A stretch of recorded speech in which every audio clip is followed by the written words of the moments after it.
வந்து பாத்தீங்கன்னா second year 4th semester. அதுல வந்து பாத்தீங்கன்னா பாலினம், பள்ளி மற்றும் சமூகம் இந்த சப்ஜெக்ட்ல நம்ம யூனிட் 1 பார்த்துட்டு இருக்கோம். அந்த யூனிட் 1ல இன்னைக்கு நம்ம பார்க்க போற क्वेश्चन வந்து பாத்தீங்கன்னா ஒரு முக்கியமான 5 மார்க் क्वेश्चन. இந்த क्वेश्चन வந்து பாத்தீங்கன்னா உங்களுக்கு எக்ஸாம் வரதுக்கான வாய்ப்பு 100% இருக்கு. ரொம்ப ரொம்ப முக்கியமான क्वेश्चन. சோ இந்த क्वेश्चन வந்து நான் இன்னைக்கு நம்ம கிளாஸ் ஜாயின் எல்லாத்துக்கும் நான் உங்களுக்கு நோட்ஸ் அனுப்பிச்சிடுவேன். சோ இந்த கிளாஸை நீங்க ஒரு டைம் கவனிச்சிட்டு அந்த நோட்ஸ் வந்து நீங்க ஒரு டைம் ரீட் பண்ணவே போதும், உங்களுக்கு ஈஸியா புரிஞ்சிடும். அதே மாதிரி நம்முடைய கிளாஸ்ல இந்த 4th செமஸ்டர் புதுசா ஜாயின் பண்றதுக்கு நிறைய பேர் கால் பண்றீங்க. நம்முடைய கிளாஸ்ல நீங்க எப்படி ஜாயின் பண்ணணும்னா என்னுடைய மொபைல் நம்பர் 9159084262 இந்த நம்பருக்கு நீங்க கால் பண்ணுங்க. நம்முடைய கிளாஸ்ல நீங்க எப்படி ஜாயின் பண்ணலாம் சொல்லி உங்களுக்கு டீடைலா சொல்லிடுறேன். நான் புதுசா ஜாயின் பண்ணவங்களுக்கும் நான் இதுவரைக்கும் நடந்த அந்த பழைய நோட்ஸ் எல்லாமே நான் உங்களுக்கு மொத்தமா அனுப்பிச்சிடுறேன். ஓகே, இன்னைக்கு அந்த யூனிட் 1ல நம்ம பார்க்க போற क्वेश्चन என்ன क्वेश्चन அப்படின்னு பாத்தீங்கன்னா, நல்லா கவனிங்க.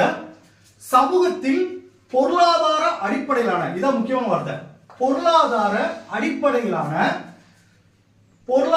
அடிப்படையிலான வர்க்கமும் பாலின பங்குப்பணிகளும். அதாவது பொருளாதார ரீதியாக பாலின பங்குப்பணிகள் எப்படி இருக்கு, அதாவது ஆண் பெண் பங்குப்பணிகள் எப்படி இருக்கு, அதுதான் இந்த கேள்வி. சரிங்களா? இப்போ பாத்தீங்கன்னா இந்த பொருளாதாரம் அப்படின்ற பிரிவு கீழே 3 பிரிவா பிரிச்சிருக்கோம். சரிங்களா? இப்போ பாத்தீங்கன்னா உங்களுக்கு புக்ல வந்து எல்லாமே பாராவா கொடுத்துருப்பாங்க. உங்களுக்கு எதை எடுத்துன்னு புரியாது. நான் எல்லாமே உங்களுக்கு பாயிண்ட் வைஸா கன்வெர்ட் பண்ணி முக்கியமான விஷயத்துல ஹைலைட் பண்ணி கொடுத்துருப்பேன்.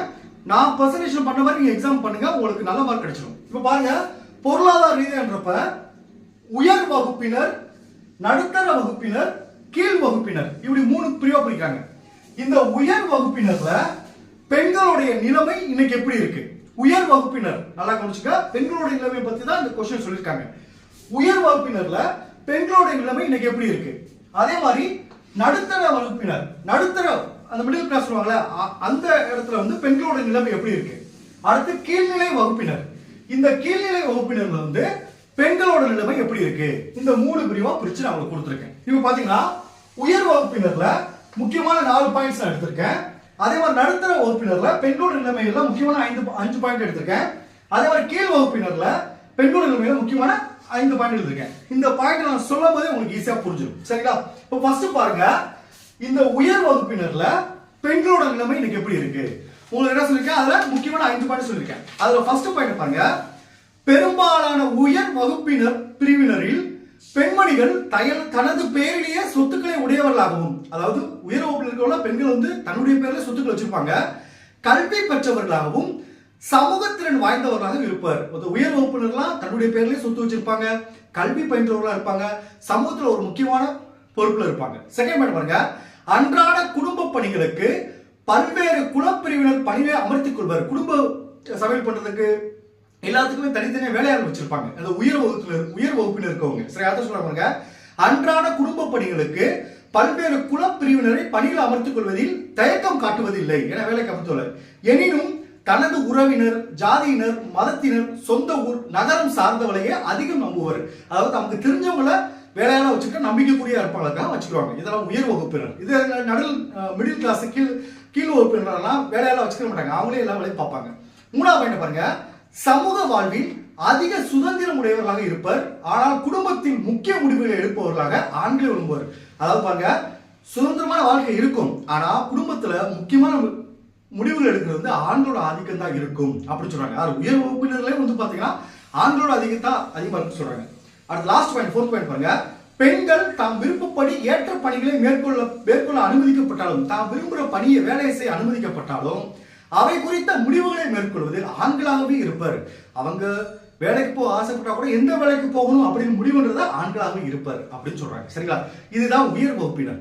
அடுத்து நடுத்தர வகுப்பினர்ல ஒரு 5 முக்கியமான பாயிண்ட் இருக்கு. முதல் பாயிண்ட் பாருங்க, நடுத்தர வகுப்பு பிரிவு பெண்கள் உயர்கல்வி பெறுவதில் நாட்டமுடையவராகவும் அதிக ஊதியம் பெறும் பணிகளில் சேர முயற்சிப்பவர்களாக இருப்பார். நடுத்தர வகுப்பு தான் நம்ம வந்து ஜெயிக்கணும், எப்படியாவது வாழ்க்கையில் முன்னேறணும் அப்படின்றதுக்காக பாருங்க, உயர்கல்வி பெறுவதில் மேல்கல்வி படிக்க அதிக ஆசைப்படுவாங்க, அதிக சம்பளத்துல வேலைக்கு போக ஆசைப்படுவாங்க. ஏன்னா உயர் பிரிவு வந்து ஆல்ரெடி பணம் இருக்கும், அவங்க வந்து ஒரு என்டர்டைன்மெண்ட்டுக்காக வேலைக்கு போவாங்க. நடுத்தர பிரிவு வந்து தன்னுடைய பொருளாதார சூழ்நிலை கருத்தில் கொண்டு வேலைக்கு போவாங்க. செகண்ட் பாயிண்ட் பாருங்க, வாழ்க்கை துணையை தெரிவு செய்து கொள்வதில் கட்டாயங்களுக்கு உட்பட இருப்பார். அதாவது என்னன்னா, அப்பா சொல்றாங்க, அம்மா சொல்றாங்களுக்காக முழுவதும் அதை நம்பி ஏத்துக்க மாட்டாங்க, அவங்களுடைய தனிப்பட்ட கருத்து மூலமா தன்னுடைய வாழ்க்கை துணையை தேர்ந்தெடுத்துக்கலாம் சொல்றாங்க. 3வது பாயிண்ட் பாருங்க, திருமண வாழ்விலும் ஏறக்குரிய சம அளவு உரிமைகளும் அதிகாரங்களும் உடையவராக இருப்பார். திருமண வாழ்க்கையிலும் ஆண்களுக்கு கூட சம அளவு உரிமையாக இருப்பார்னு சொல்றாங்க.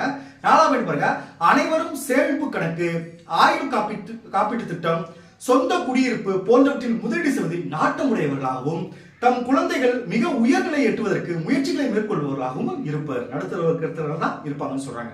அடுத்த லாஸ்ட் 5வது பாருங்க, பெரும்பாலான இல்லற வாழ்வு அமைதியாகவும் இனிமையாகவும் இருக்கும். ஏன்னா பொருளாதாரத்தில் ஓடி இருப்பாங்க, பிரச்சனைகள் கம்மியா இருக்குன்னு சொல்றாங்க. அடுத்து கடைசியா பாருங்க, கீழ்நிலை வகுப்பினர். இதுல 5 முக்கியமான பாயிண்ட் இருக்கு. ஒண்ணு பாருங்க, கீழ்நிலை வகுப்பினரிடையே பெண்களின் பணிச்சுமை அதிகமா இருக்கும், வேலைப்போடு அதிகமா இருக்கும். என்ன பாருங்க, சமையல் செய்வது, வீட்டை தூய்மையாக வைத்திருப்பது, குழந்தைகளை பராமரிப்பது, உடைகளை துவைப்பது என வீட்டு வேலைகள் அனைத்தையும் பெண்களே செய்வதோடு குடும்ப வருமானத்தின் பற்றாக்குறை அதிகமாக இருப்பதால் வெளியில் வேலைக்கு சென்று ஊதியம் பெற வேண்டிய கட்டாயமும் ஏற்படுகிறது சொல்றாங்க. அடுத்த பாயிண்ட் பாருங்க, இருந்த போதிலும் குடும்பத்தில் அவர்கள் எந்த முக்கிய முடிவுகளும் எடுக்க முடியாது. 4வது பாயிண்ட் பாருங்க, கணவன்மார்கள் குடும்பத்தில் முடிவுகளை மேற்கொள்வது வழக்கமாக இருக்கும். லாஸ்ட் பாயிண்ட், குழந்தைகள் பெற்றுக்கொள்வதிலும் பெண்களது கருத்துக்கு மதிப்பளிக்கப்படுவதில்லை. இதுதான் இந்த கேள்வி. Okay, thank you students. நான் அடுத்த கிளாஸ்ல பார்ப்போம்.